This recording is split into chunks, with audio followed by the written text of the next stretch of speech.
host, Wild Will. Today we have a pretty special episode. I'm going to be going over two different books. The first one is going to be Are the Placebo by Dr. Joe Dispenza, and the second one is going to be Becoming Supernatural, also by Joe Dispenza. So the first one that I actually read was Becoming Supernatural, even though it was the second one he wrote, although that one is more acclaimed for sure. And if I were to recommend to you which one you should read first, it would definitely be Becoming Supernatural. If you're like me, you want to see the evidence, you want to actually look at data and get the empirical side of things before,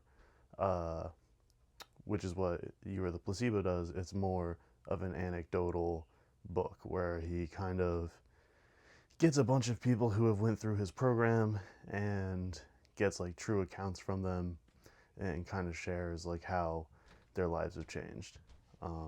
So for those of you who don't know what this book, ultimately he's promoting this seminar that he wants you to come out to be able to experience this stuff firsthand. I would definitely say you don't necessarily need to do that. There are other, what this ultimately boils down to is vibrational type work that he's doing, where you're putting different sound frequencies into your brain under a specific set and setting, under a certain protocol where you're supposed to be thinking about certain things, and you're kind of primed to do so, to be able to get into that state through the seminar and through what he's telling you and what to think about and what to write. And it seems to have helped a lot of people, is the thing, right? So all this is honestly built from a long time ago. This type of work has been, it's nothing new, but it's definitely more grounded in science than what it used to be, for sure. Because a lot of it used to just be spiritual mumbo jumbo, and especially Becoming Supernatural, you kind of can see that he put a lot of work into the collection of data, and he was very careful in selecting what actually made it into the book. So to start with, you were the placebo, right? He basically presents this idea that you are, and your brain is the most powerful thing in the world, right? You have this entire biological pharmacy at your disposal at any time to be able to heal and fix and do pretty much whatever your body needs to do in order to be happy and successful. You just have to access that. And the ways that he proposes that you do this is a fairly non-invasive way, which is through the sound type meditation, frequency type healing, which again, right, for a long time, very mumbo jumbo, such a wook thing to be researching, to be honest. But he's supposed to have some credibility as a doctor who has multiple acclaimed books, and so not that this is fake science. I think there's definitely some merit to it. A lot of people seem to have gotten a lot of help from going to these seminars, and once again, you don't have to actually go out and do these things. This is all just right, he's trying to make a sale at the end of the day. He is a business person. He does have to make money. And the books can only get you so far, right? You read all about it, but if you're not doing all the sound and extra stuff with his protocols, you might not have those tools per se, especially if you don't know how to research where to find free alternatives, which you can find. There's plenty of things on YouTube as far as frequency goes, and sound things. Not all of them work. You do have to find the right ones, right? So it does suck. There's not too much to talk about, actually, for me, as far as You Are the Placebo is concerned, because most of it is just people being oh my god, this helped me, and he presents you stories of people who have suffered pretty heavy emotional and physical trauma, right? People with cancer, victims of abuse, CEOs, and people trying to get in, breaking into bigger jobs and things, and how it's you know, like these people have been in like these negative depressive loops for so long, and it's like coming out and like doing these meditations and things like just improves their life straight away. And it's like, you know, supposed to be this anecdotal, like, hey, like there are people out here who are just like you, who are like in a tough spot and who have like spiraled up and skyrocketed their lives just by like doing this one program. And right, it, I think it's especially appealing because it is so non-invasive. You know, it really is like you spend a week or two doing some seminars, and you know, seemingly you can start going about your life in a much more active way. uh, so going on to Becoming Supernatural by Dr. Joe Dispenza, which is definitely more empirical and like actually goes into the frequencies that he uses, the, you know, types of pathways that occur, like how he actually like hooks people up to these brainwave machines in order to collect this data. um, you know, touches a little bit on like the spiritual components of things, but ultimately like sticks to a very scientific, data driven like manuscript of like, you know, you are looking at something that is around 7 hertz in frequency, which is like it's the vibration that the earth and like the universe kind of just like moves at, you know, it's like the underlying sound of the universe. So, you know, it's sort of like grounding you in the sense that it's like you are resetting, and it's like giving you a direct line to, you know, kind of block out any sort of outer thoughts, and to just be like,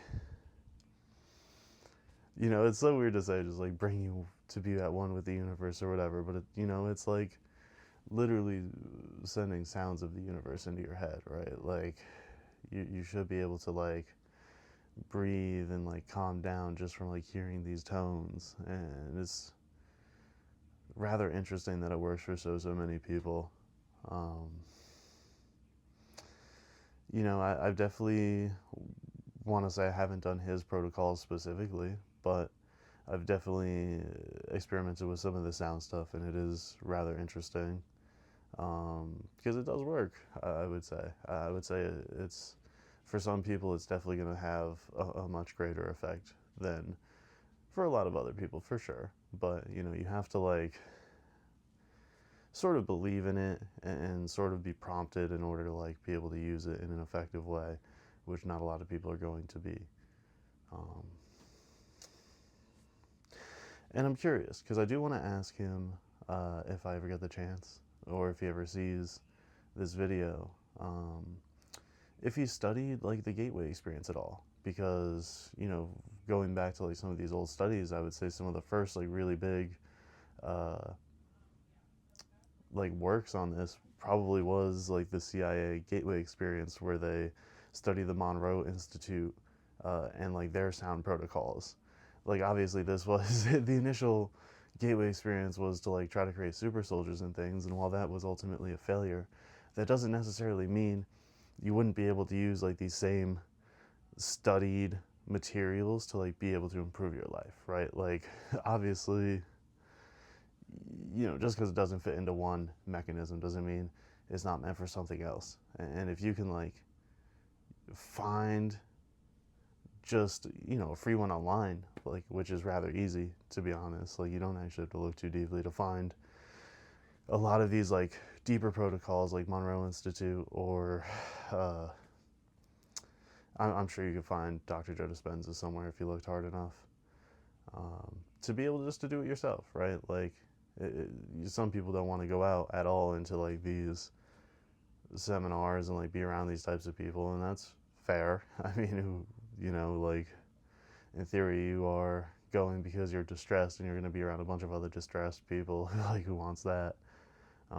Plus, you know, like he might call you on stage and like do a whole public thing with you, and that's like, oh.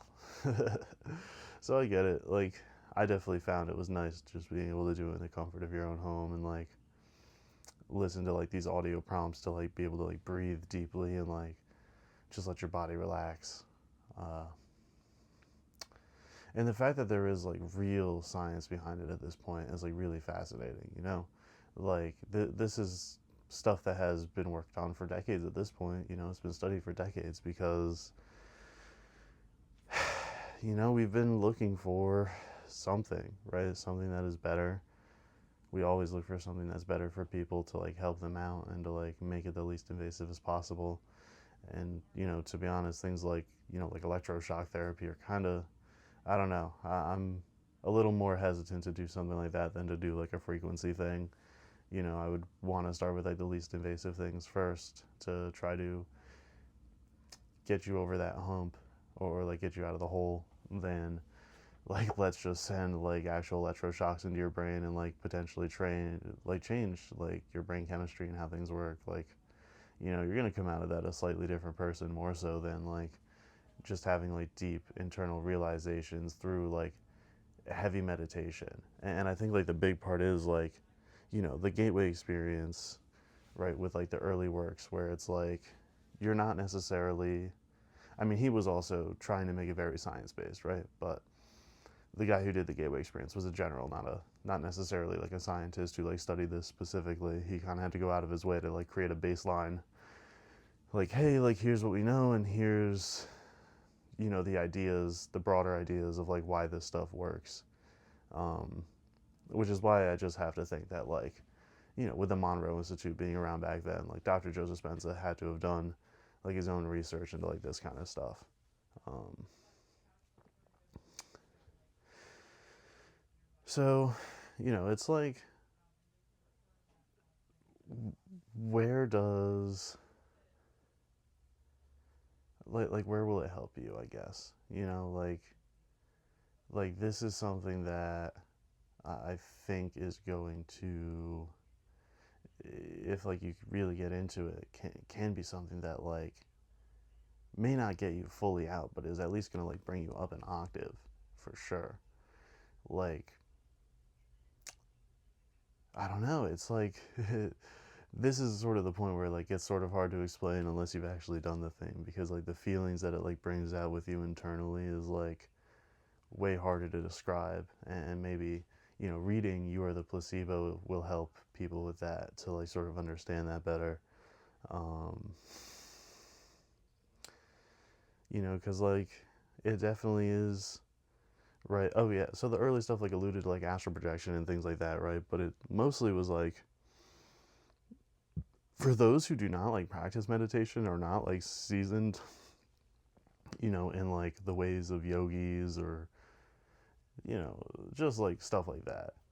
Um, you can just like have no experience whatsoever and then be like boom and like get yourself into a mental state that is like of equal of like somebody who has been meditating for years, which is awesome. You know, it's like, I don't know if that's more like, if that says something about, you know, controlled science and things like that. But I do think what it says is that it's like, you know, tribes and like indigenous people kind of just had it right all along, where it's like, you know, these ceremonies for like sound healing, where like you have these rhythmic drums and drum circles, and, you know, in Australia you had the didgeridoo with had the low tones.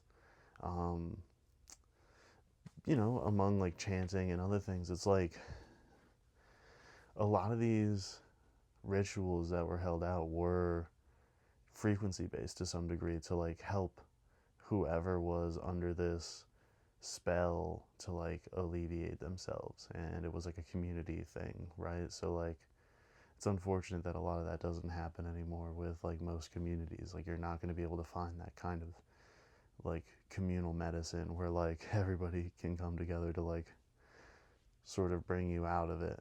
um, at least in America, where everything is more individualized these days, like you're not going to be able to like get to that. And that's just an unfortunate reality of the times.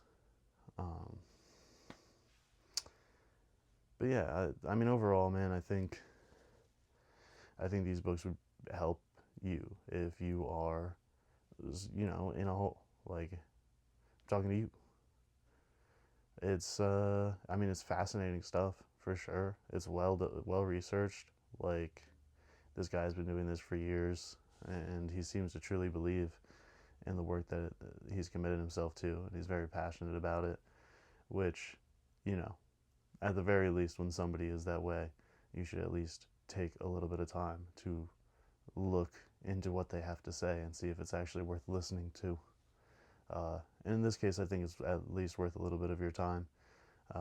Maybe, again, not everyone's time, but like, if it sounded interesting to you, definitely look into it. Like, he's a fascinating guy for sure, and he definitely has a record of like positively impacting a significant amount of people's lives in a significant way. I think that's all for this week's book club. I've been Wild Will. This is New Lens. I'll see you next week.